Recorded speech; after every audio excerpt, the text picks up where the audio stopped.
Move into calculus, click on continuity and one-sided limits, and we are on 21 if I remember right. Yeah. We want to find an a that makes f of x continuous on the entire real number line. And there we are. So let's jot that down. Let's get that down. We got f of x is equal to, we got 32, x is less than or equal to 3, x plus 5, and x is greater than 3. Okay. Get that written down. Now let's move over to the whiteboard. Let's get that written out. And green's been kind of the popular color here lately. We got f of x is equal to, and 32, x is less than or equal to 3, and this next one we have ax plus 5, x is greater than 3.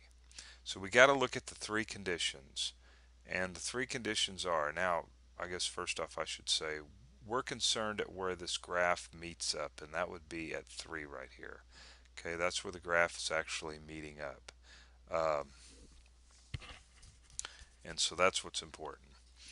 Okay, so let's look at the first condition, f of 3. What is f of 3? Well, we can only use this one up here because it says it includes equals to 3. We can't use this down here. We have to use this one. So that's going to be 32. And now the next condition that we have to look at is the limit as x approaches 3 of f of x. All right, we have to look at this one here. And if this is equal to this, then we know that it's continuous, but we got to find where that a is, right? We got to figure out where that a is going to be.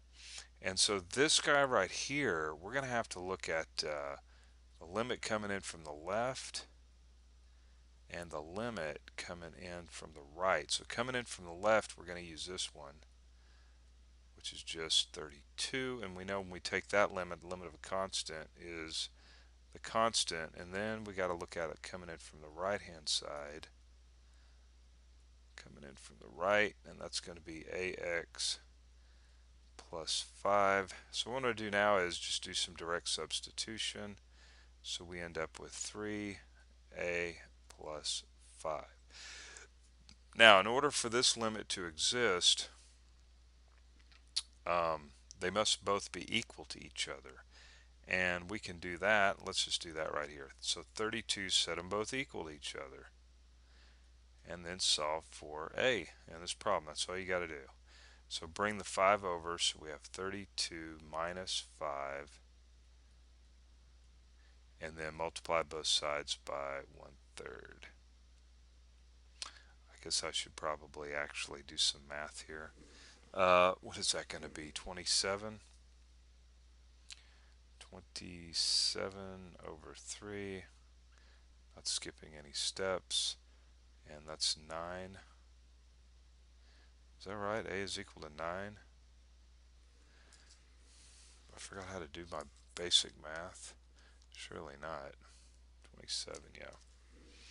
Okay, so we got a is equal to 9. We found our a.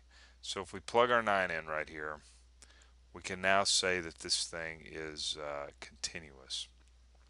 And let me just do that.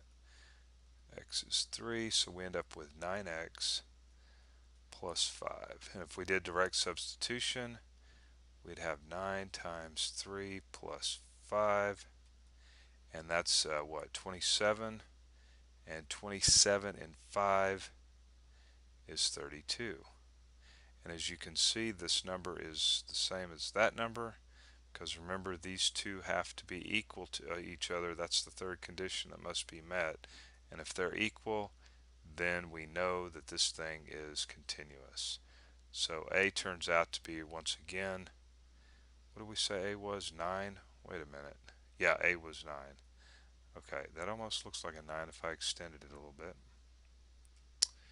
Alright, a is 9. And there it is. Okay, These are typical type of problems, even though they might be a little simple right now, but they're the ones to get you started finding this A. Got to find it. All right. See you there. Bye.